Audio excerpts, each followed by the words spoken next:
au domicile de Géraldine Begbédé, GG. Arrête pas, GG. GG la blondasse. Arrête. Je vais te lire le début. Mais je te lis juste une page ou deux. Hein. Ouais. Après, il faut lire. Putain d'élection. TF1, 20h, 0 minutes, 0 secondes, journal télévisé du dimanche 6 mai 2007.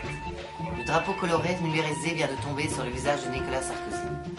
Nicolas Sarkozy est élu à la présidence de la République à une large majorité. Il a recueilli 53,06% des voix contre 46,94% pour la socialiste Ségolène Royal.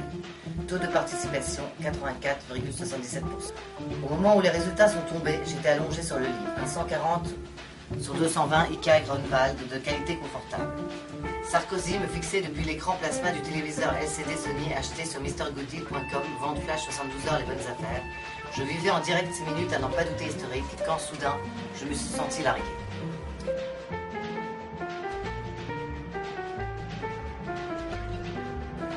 Allongé à mes côtés, Justin s'est passé la main dans les cheveux, ou plutôt il s'est gratté la tête.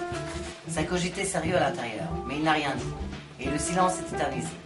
La brise entrait par la fenêtre ouverte, tandis que défilaient les stop shots sur Sarkozy, roulant à tombeau vert à l'arrière de sa belle Satis noire, ses deux belles filles blondes à ses côtés, poursuivies par une meute de journalistes en scooter et moto de d'Anguin. Chemise blanche impeccable, cellulaire vissé à l'oreille, Rolex bien en évidence au poignet. Pas de doute, c'était lui le winner, le futur big boss de la France. Il ressemblait à s'y méprendre au petit gars sautillant comme sur des ressorts qui nous avait vendu quelques années auparavant notre appartement boulevard Saint-Germain. Une exclusivité à ne pas rater. 6 000 € du mètre carré, avait-il martelé. Rendez-vous contre, 6 000 € du mètre. Une bagatelle qui nous avait valu d'être endettés sur 30 ans. Justin s'est de nouveau gratté le cuir chevelu songeur. Au bout d'un moment, il a articulé. Il ne ressemble pas à cet agent immobilier. Il avait l'air encore plus paumé que moi. Ça lui avait foutu un drôle de coup. C'est peut-être bien l'agent immobilier. En tout cas, il a la même Rolex. Et j'ai mis en tentant de maîtriser ma voix, complètement KO.